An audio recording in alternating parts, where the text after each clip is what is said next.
నమస్తే viewers. డయాబెటీస్కి surgery, డయాబెటీస్ని సర్జరీతో తగ్గించగలమా? ముందెప్పుడు మనం వినలేదు. డయాబెటీస్కి ఒక సర్జరీ ఉంటుందా, అసలు సర్జరీతో డయాబెటీస్ తగ్గుతుందా? కొంచెం ఇంట్రెస్టింగ్ టాపికే ఉందంటున్నారు. డాక్టర్ మహిధర్ వల్లెట్టి గారు వాళ్ళు మనతో ఉన్నారు. Director and HOD of laparoscopy and bariatric surgeon, continental hospitals, Gachibowli, Hyderabad. వారితో ఇవాళ మనం మాట్లాడుకున్న ఆ సర్జరీ డీటెయిల్స్ కనుక్కుందాం. నమస్తే సార్. నమస్తే. ఇప్పుడు దాకా ఎప్పుడు వినలేదు సార్. అంటే చాలామంది డయాబెటీస్ అంటే మనం వాకింగ్ చేయాలి, మెడికేషన్ ఉంటుంది, ఇంకా చాలా ఉన్నాయి, ఆ కషాయాలు ఈ కషాయాలని. సర్జరీ అనేది ఫస్ట్ టైం విన్నాను. అంటే డైరెక్ట్గా ఈ సర్జరీ తగ్గించేస్తుంది సార్ డయాబెటీస్? డయాబెటీస్ తగ్గుతుందా అంటే ఎస్. అంటే this is for obese diabetics అనమాట. బరువు ఎక్కువగా ఉన్న డయాబెటిక్స్కి, అంటే ఉండాల్సిన వెయిట్ కంటే at least 20 to 25 kilograms excess wait ఉన్న డయాబెటిక్స్కి బికాస్ ఆఫ్ ఒబిసిటీ డయాబెటీస్ వచ్చిందనమాట. సో మనకి డయాబెటీస్లో 2 types ఉంటాయి. టైప్ 1 డయాబెటిక్స్ అంటాము, టైప్ 2 డయాబెటీస్ అంటాము. మొదటి టైప్ 1 డయాబెటిక్స్ ఏంటంటే పుట్టుకతోనే జువెనైల్ డయాబెటిక్స్ అంటాం. పుట్టుకతోనే ప్యాంక్రియాస్ గ్లాండ్ సరిగ్గా పనిచేయకపోవటం వల్ల డయాబెటిక్ అయిన వాళ్ళని టైప్ 1 డయాబెటిక్స్ అంటాం. వాళ్ళు 1% కంటే తక్కువ మంది ఉంటారు. సెకండ్ది adult onset or acquired diabetes అంటాం. ఎక్వైడ్ డయాబెటీస్ అంటే టైప్ 2 డయాబెటీస్ అనమాట.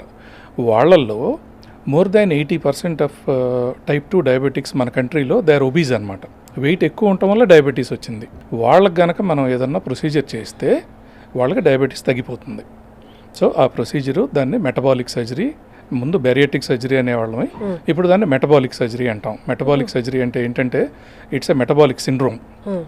బరువు చాలా ఎక్కువ ఉన్నారనుకోండి ఎవరైనా, సో దాంతో చాలా రకాల అనర్థాలు వస్తాయి. ఆ మెటబాలిక్ సిండ్రోమ్లో ఏముంటుందంటే బరువు ఎక్కువ ఉన్న వాళ్ళల్లో హైపర్ టెన్షన్ అంటే బ్లడ్ ప్రెషర్ ఎక్కువ ఉంటాం, డయాబెటీస్, ఇప్పుడు మనం మాట్లాడుకున్న diabetes or type 2 diabetes, acquired diabetes అంటాము అది. ఆ తర్వాత అబ్స్ట్రక్టివ్ స్లీప్ యాప్నియా అంటాం, ఓఎస్ఏ అంటాం అనమాట. ఓఎస్ఏ అంటే ఏంటంటే బరువు ఎక్కువ ఉన్నాళ్ళు సో అంటే ప్రశాంతంగా 7 hours 8 hours నిద్రపోలేరు. సడన్గా షాలో బ్రీతింగ్ అంటాం. అంటే బ్రీతింగ్ కొంచెం రెగ్యులర్ పీపుల్ చేసే కంటే కొంచెం షాలోగా బ్రీత్ చేస్తారు. అంటే డెప్త్ ఆఫ్ బ్రీతింగ్ సరిపోదు పడుకున్నప్పుడు, నిద్రపోయేటప్పుడు. అందుకని ప్రతి 1 hour 2 hours సడన్గా మెలుకుంటూ ఉంటారు, చాలా స్నోరింగ్ వస్తూ ఉంటుంది. సో దాన్ని అబ్స్ట్రక్టివ్ ఓఎస్ఏ అంటాం, అబ్స్ట్రక్టివ్ స్లీప్ యాప్నియా.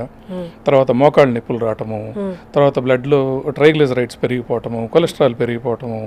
ఆ తర్వాత మెకానికల్ ఎఫెక్ట్స్ ఆఫ్ ఒబెసిటీ అంటాం. అంటే డైరెక్ట్గా మనం ఒక 50 kgs ఎక్సెస్ వెయిట్ ఉన్నాం అనుకోండి, ప్రతిరోజు మన బరువు వచ్చి మన హిప్ జాయింట్స్ మీద, మన మోకాళ్ళ మీద పడుతూ ఉంటుంది.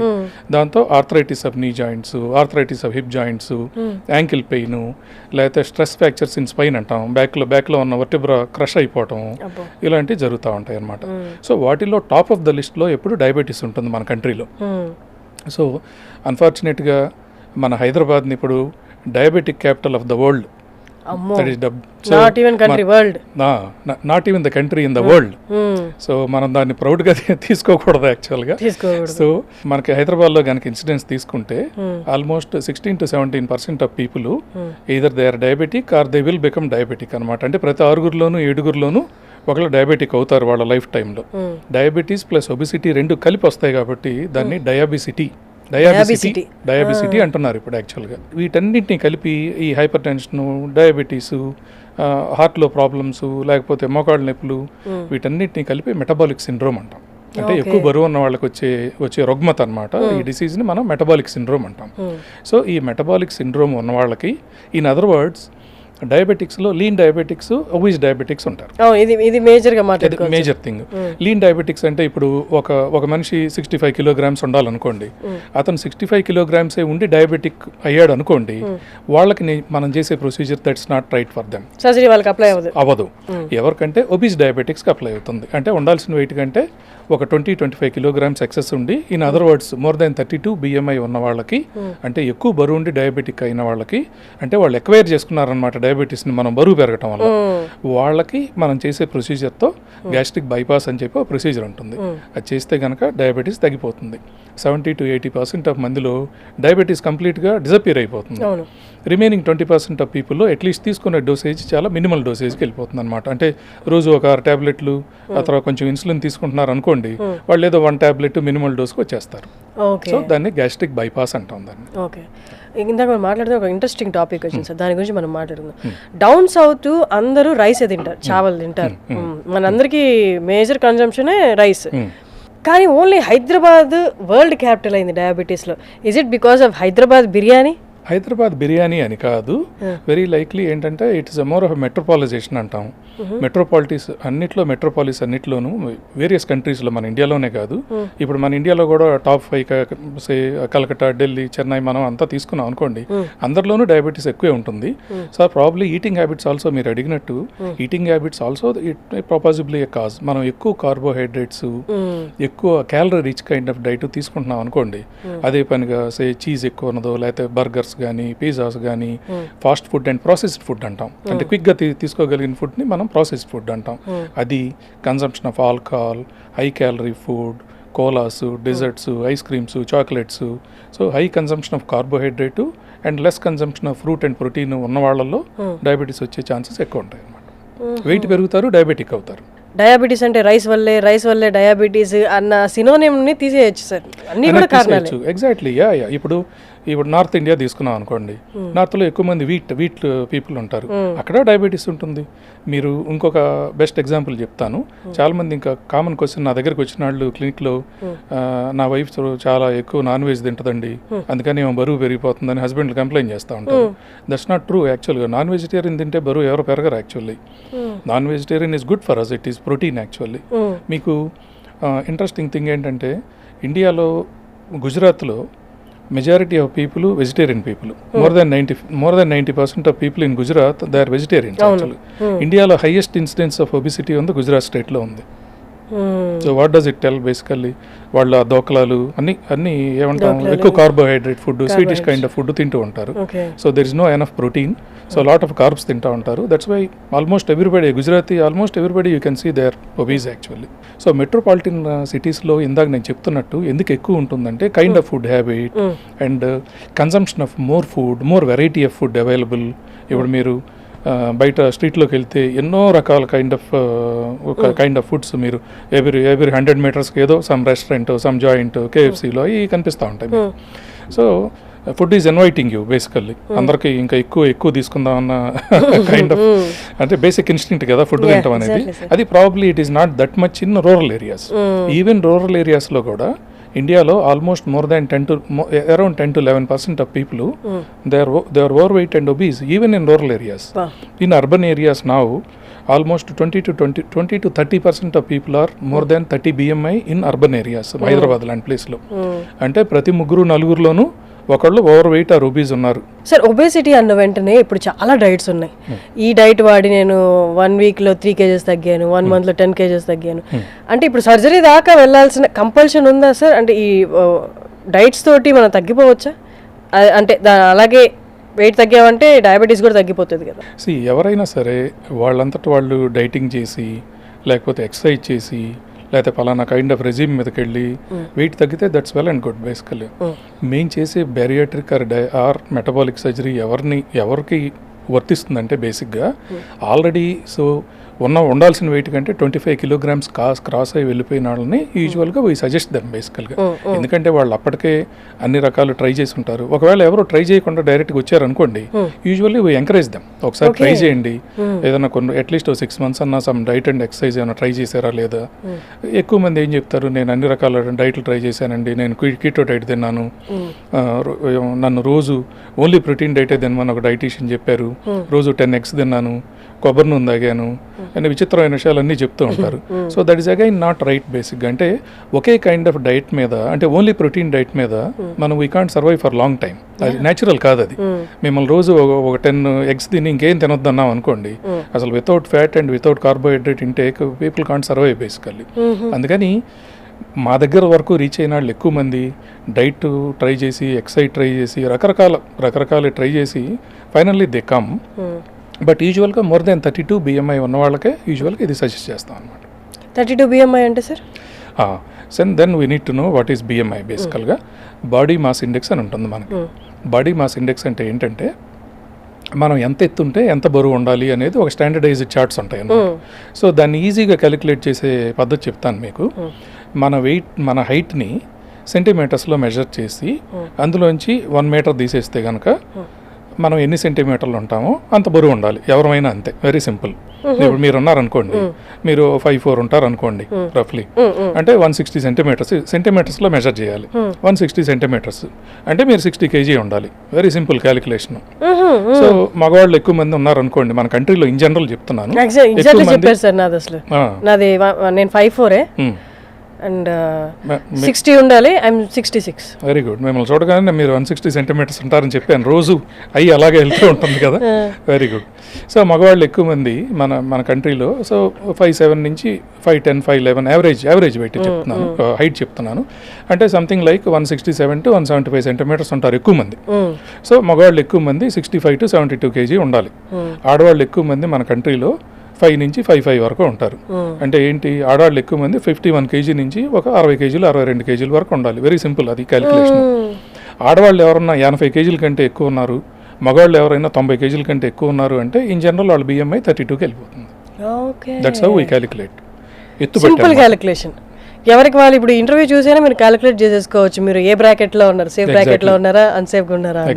ఎగ్జాక్ట్లీ. Amazing sir. అసలు బేరియాట్రిక్ సర్జరీ అంటే ఏంటి? ఇంతకుముందు నేను ఒకటి విన్నాను సార్, లైపోసక్షన్ అని. దానికి దీనికి డిఫరెన్స్ ఏంటి? చాలా మంచి క్వశ్చన్ అడిగారు. బ్యారియాట్రిక్ సర్జరీ అంటే అసలు బ్యారియాట్రిక్ అంటే బ్యారియోస్ అంటే వెయిట్ అనమాట, అయట్రోస్ అంటే సైన్స్. బ్యారియాట్రిక్ అనే మాట ఎందుకు వచ్చిందంటే వెయిట్ రిలేటెడ్ సైన్స్ అనమాట. అందుకని it's a Greek Latin term. బ్యారియోస్ అంటే వెయిట్, అయట్రోస్ అంటే సైన్స్. బ్యారియాట్రిక్ సర్జరీ అంటే వెయిట్ రిలేటెడ్ సైన్స్ అనమాట. అందుకని దాని బ్యారియాట్రిక్ సర్జరీ అనే పేరు వచ్చింది. లైపోసక్షన్కి బ్యారియాట్రిక్ సర్జరీకి డిఫరెన్స్ ఏంటని అడిగారు. లైపోసక్షన్ అంటే ఏంటంటే మన స్కిన్కి మన మజిల్కి మధ్య ఒక లేయర్ ఆఫ్ ఫ్యాట్ ఉంటుంది, మనందరికీ ఉంటుంది. సో పూర్వం ప్లాస్టిక్ సర్జన్స్ వెయిట్ ఎక్కువ ఉన్న వాళ్ళకి, అంటే ఈ బ్యారియాట్రిక్ రాకముందు వెయిట్ ఎక్కువ ఉన్న వాళ్ళకి చిన్న చిన్న స్మాల్ కట్స్ చేసి, అంటే ఎక్కడైతే ఫ్యాట్ ఎక్కువ ఉందో, అబ్డమిన్ మీద ఉంది లేదా థైస్ మీద ఎక్కువ ఉంది, అక్కడ చిన్న కట్స్ లాంటివి చేసి ఈ మజిల్ లేయర్కి ఆ స్కిన్కి మధ్య ఒక ఫైన్ మెటల్ ట్యూబ్స్ లాంటివి ఉంటాయి అనమాట. దాన్ని మూవ్ చేస్తూ ఉండి దాన్ని తీసుకెళ్ళి ఒక జార్కి అటాచ్ చేస్తే కనుక అది ఫ్యాట్ సెల్స్ని సక్ చేస్తుంది అనమాట. అందులో ఆ పర్టికులర్ ఏరియాని మనం జస్ట్ ఆ ఉన్న ఫ్యాట్ని డిస్టర్బ్ చేసి దాన్ని సక్ చేస్తే దాన్ని లైపోసక్షన్ అంటారు. ఎంటైర్లీ కాస్మెటిక్ సర్జరీ, అంటే మనిషి బెటర్గా కనిపించడానికి. మేము చేసేది బ్యారియాట్రిక్ చేసేది నెంబర్ 1 కాస్మెటిక్ కాదు. ఎక్కువ ఒబిసిటీ ఉన్నవాళ్ళు, obesity is a disease, more than 32 BMI ఉంటే ఇట్ ఈస్ ఎ డిసీజ్ బేసికల్గా. ఇందులో ఫ్యాట్ని ఎక్కడ టచ్ చేయట్లేదు బ్యారియాట్రిక్ సర్జరీలో. ఫ్యాట్ లోపల స్టమక్ని ఆల్టర్ చేస్తున్నాం, ఇన్సైడ్ ఈజ్ లాప్రోస్కోపిక్ సర్జరీ, పొట్ట ఇన్సైడ్ అబ్డమిన్లో చేస్తున్నాము, ఫ్యాట్ని ఎక్కడ టచ్ చేయట్లేదు. అందుకని స్కిన్ దగ్గర చేయము, లోపల పొట్టలో మనం ఫుడ్ తీసుకున్నాక ఇన్సైడ్ ఒక బెలూన్ లాంటిది ఉంటుంది అనుకోండి, అది 1.5 లీటర్ ఉంటుంది మన స్టమక్. నార్మల్గా మనం 1.5 లీటర్ తినగలం at a time. Okay, that is a normal capacity. దాన్ని 1/3 ఆఫ్ ద సైజ్కి రెడ్యూస్ చేస్తాం. చేస్తే మన స్టమక్లో ఏంటంటే వెయిట్ గెయినింగ్ హార్మోన్స్ ప్రొడ్యూస్ అవుతాయి నార్మల్గా మనందరికీ. ఇట్లా ఈ ఒబీస్గా ఉండే వాళ్ళకి, అంటే ఇట్లా 150 kg 160 kg అట్లా చాలా ఎక్కువ వెయిట్ ఉన్న వాళ్ళకి ఆ వెయిట్ ప్రొడ్యూస్ చేసే హార్మోన్స్ చాలా ఎక్కువ ఉంటాయి అన్నమాట వాళ్ళల్లో. ఓకే, సో మనం ఎప్పుడైతే స్టమక్ వాల్యూమ్ తగ్గించేస్తున్నామో ఆ వెయిట్ గెయినింగ్ హార్మోన్స్ అన్ని బ్లడ్లో డ్రాప్ అయిపోయి స్లోగా in the coming 4-5 months time వాళ్ళు వెయిట్ తగ్గుతూ వెళ్ళిపోతారు. సో ఇది ఒక్క సింగిల్ ప్లేస్లో కాదు, ఫేషియల్ ఫ్యాట్ నుంచి నెక్లో ఉన్నది. So you become thinner of your self. పైనుంచి కింద వరకు ఒక 50 kg తక్కువ ఉన్నారనుకోండి, 150 ఆయన 70 ఉంటే ఎలా ఉండాలో అలా అవుతారు పైనుంచి కింద వరకు. That is bariatric surgery. లైపోసక్షన్లో ఫ్యాట్ తీసిన తర్వాత మళ్ళీ ఫ్యాట్ ఫామ్ అవుతుంది ఆబ్వియస్లీ. అంతే కదా, మనం లైపోసక్షన్లో మనం కాజ్ని ట్రీట్ చేయట్లేదు, ఎఫెక్ట్ని ట్రీట్ చేస్తున్నాం. మెడిసిన్లో కాజ్ అండ్ ఎఫెక్ట్ అనే 2 లిమ్స్ ఉంటాయి. మనం బ్యారియాట్రిక్ సర్జరీ కాజ్ని ట్రీట్ చేస్తుంది, లోపల కరెక్ట్ చేస్తుంది. వేరేజ్ ఇది ఎఫెక్ట్ అనమాట. సర్జరీ ఇది fat accumulation is an effect. మనం లోపలికి ఎక్కువ క్యాలరీస్ వేయటం వల్ల మనకు ఫ్యాట్ అక్యుములేట్ అవుతుంది.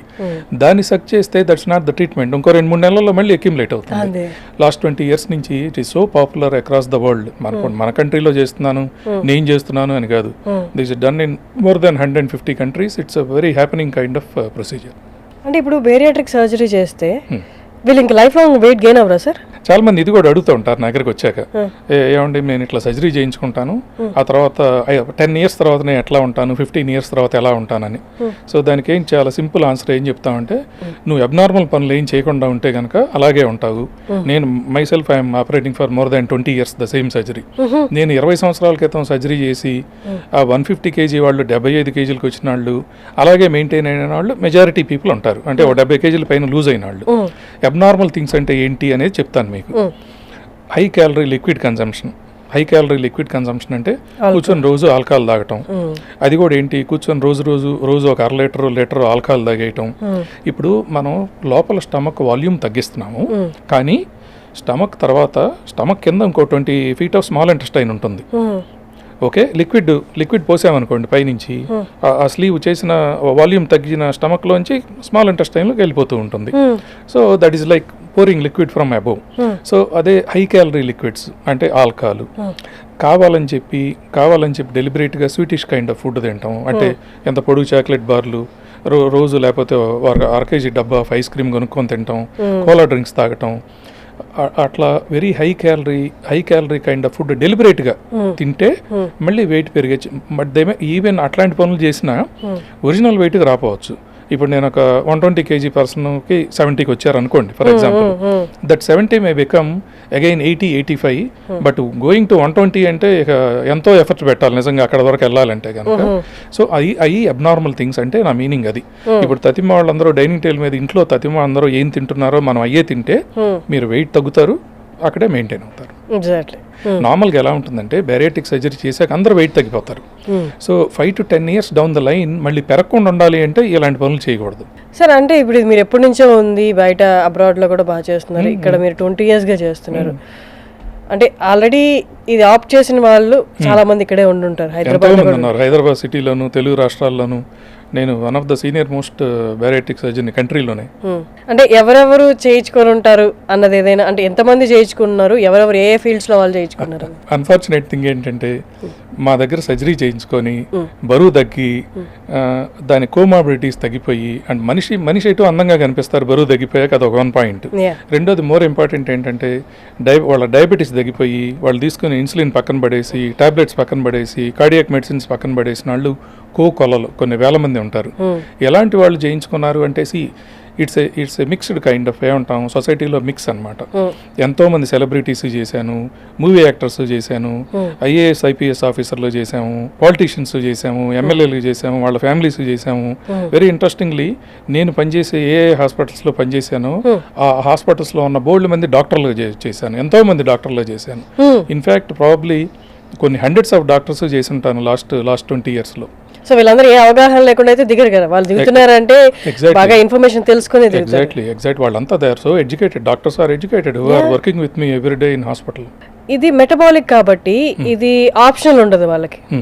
అంటే ఇప్పుడు బరువు తగ్గాలి అనుకున్న వాళ్ళకి లైపోసెక్షన్ కొవ్వు అక్కడ వరకు తీసేసుకోవచ్చు. ఒబేసిటీతో బాధపడదు మీరు అన్నట్టు, అది డిజీజ్, ఇక్కడ ఆప్షన్ ఉండదు. They have to go for it. అంటే ఇంకా తప్పని పరిస్థితుల్లో they have to go for it. తప్పని పరిస్థితుల్లో వెళ్తున్నారు కాబట్టి మనీ కూడా చూసుకోవాలి. అంటే నేను అఫోర్డ్ చేయగలనా లేదా ఈ సర్జరీని, లేదా ఇన్సూరెన్స్లో ఏదైనా కవర్ అవుతుందా, వీటి గురించి ఒక్కసారి చెప్తారా సార్? వెళ్ళాలనుకున్న వాళ్ళకి ఇన్సూరెన్స్లో ఏదైనా కవర్ అవుతుందా లేదా? గుడ్ న్యూస్ ఏంటంటే ఒక 4 years క్రితం మనకి IRDA అని ఉంటుంది, అంటే insurance regulatory authority of India అని ఉంటుంది మనకి. వాళ్ళు దీన్ని డిసీజ్గా యాక్సెప్ట్ చేశారు, ఒబేసిటీని. అంతకుముందు 4-5 years వరకు ఇన్సూరెన్సెస్ వచ్చాయి కాదు, అందరూ వాళ్ళ పాకెట్ నుంచి పే చేసుకోవాలి. ఇప్పుడు ఇన్సూరెన్స్ కవర్ చేస్తుంది.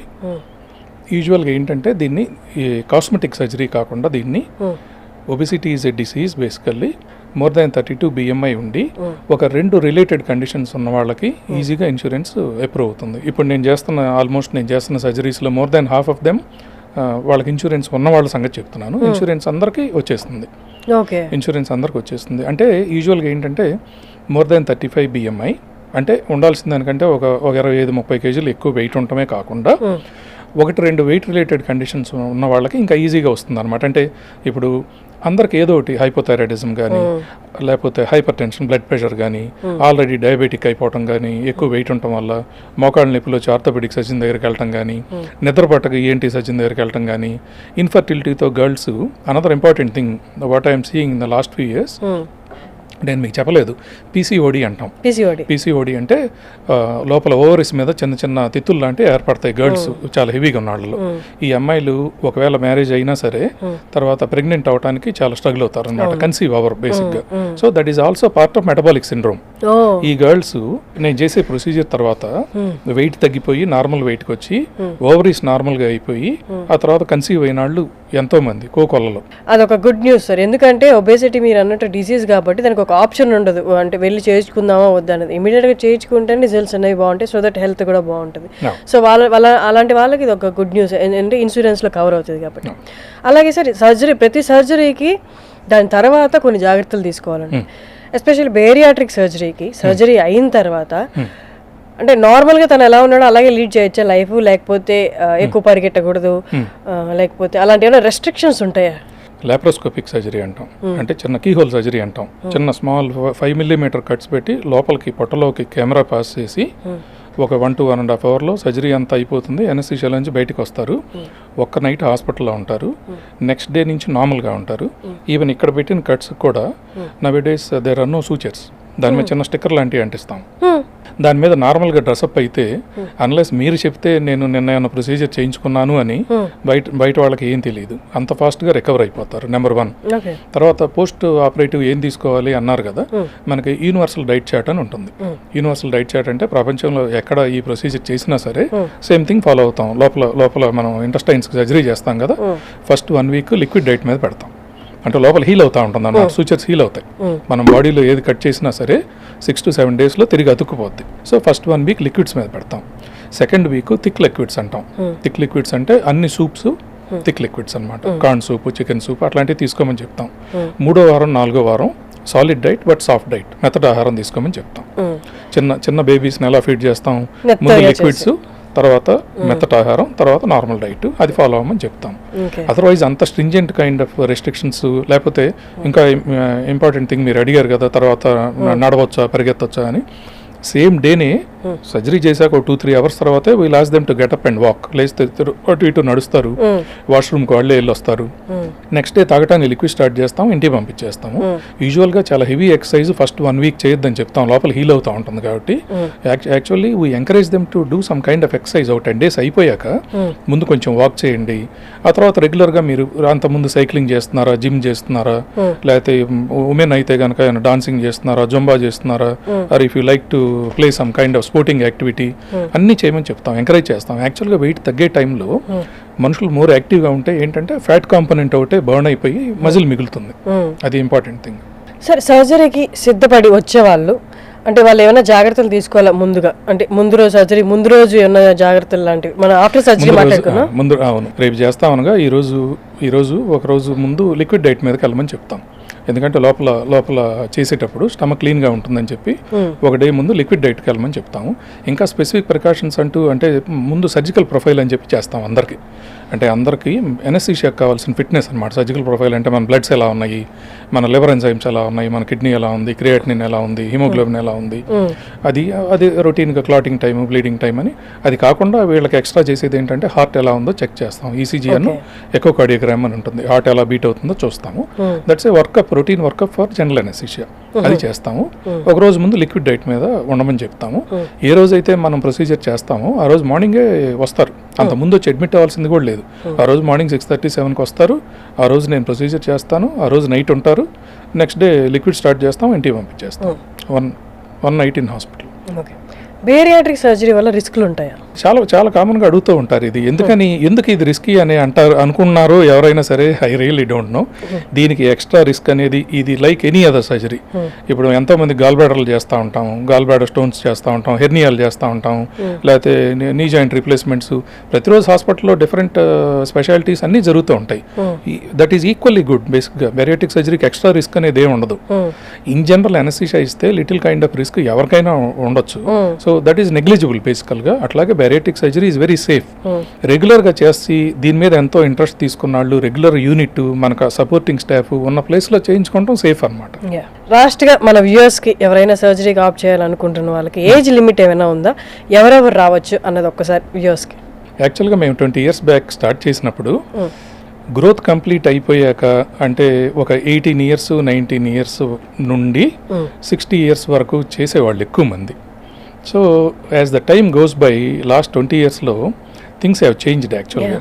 ఇప్పుడు ఈరోజు యాక్చువల్గా నా దగ్గర క్లినిక్కి ఒక 12-year-old అమ్మాయి 7th 8th చదువుతా ఉంది. She already 100 kilograms.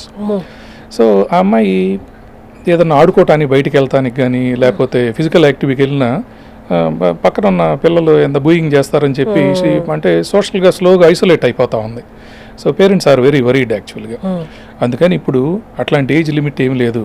ఇప్పుడు యుఎస్ఏలో, యునైటెడ్ స్టేట్స్లోను లేకపోతే యూకేలోను 5-year-olds చాలామంది చేస్తున్నారు. ఏజ్ 5-year-olds సే 12 కాదు, అరౌండ్ 5-year-olds రఫ్లీ ఒక 14-15 kg ఉండొచ్చు. ఆల్రెడీ 14-15 kg ఉండవలసిన వాళ్ళు 40 kg ఉన్నారనుకోండి, they become hyper tensive, even పిల్లలు కూడా. అలాంటి వాళ్ళకి 5-year-oldsకి ఎంతో మందికి చాలా కామన్గా నడుస్తూ ఉన్నాయి వెస్ట్రన్ యూరోప్లోను యూఎస్లోను. నేను మన కంట్రీలో 11-year-old నుంచి చాలా మంది చేశాను లాస్ట్ 20 yearsలో. As long as they are fit for anaesthesia. ఇప్పుడు ఒక లాస్ట్ ఇయర్లో 2-3 70+ వాళ్ళకి చేశాను. అంటే 72-73 years ఉన్న వాళ్ళకి చేశాను. వాళ్ళు ఏంటి ఆల్రెడీ చాలా ఎక్సెస్ వెయిట్ ఉన్నారు, but okay another 10-15 years of life ఉంది.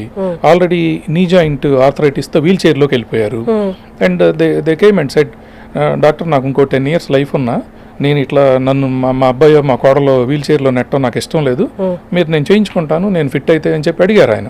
దో హీ 70, తతి మా హార్ట్ అవన్నీ బాగానే ఉన్నాయి. So I did this procedure for them and he lost weight and they are extremely happy. Amazing sir. And ఇది surgery అని పేరు పెట్టారు కానీ అసలు సర్జరీ లాగా లేదు, కీ హోల్ సర్జరీ. అందుకే దాన్ని మనం ప్రొసీజర్ అంటాం అన్నమాట. Procedure is a better word. Yeah actually. So ఎవరైనా ఆప్ట్ చేయాలి అనుకుంటే మన క్రింద స్క్రోల్ అవుతున్నారు, డాక్టర్ గారి డీటెయిల్స్ పూర్తిగా ఉన్నాయి. మీరు కాల్ చేసి మీకు ఇంకేమైనా డౌట్స్ ఉన్నా స్వయంగా మీరు మాట్లాడి తెలుసుకోవచ్చు. Thank you so much sir. చాలా ఇంట్రెస్టింగ్ టాపిక్ ఇది. ఇప్పటిదాకా నేను ఎప్పుడూ వినలేదు డయాబెటీస్కి సర్జరీ ఉందని. యాక్చువల్లీ ఒబేస్ డయాబెటీస్కి సర్జరీ ఉంది, దానివల్ల నార్మల్గా అవ్వచ్చు, మళ్ళీ వితౌట్ డయాబెటీస్ అవ్వచ్చు అన్నది. Thank you so much sir. Pleasure.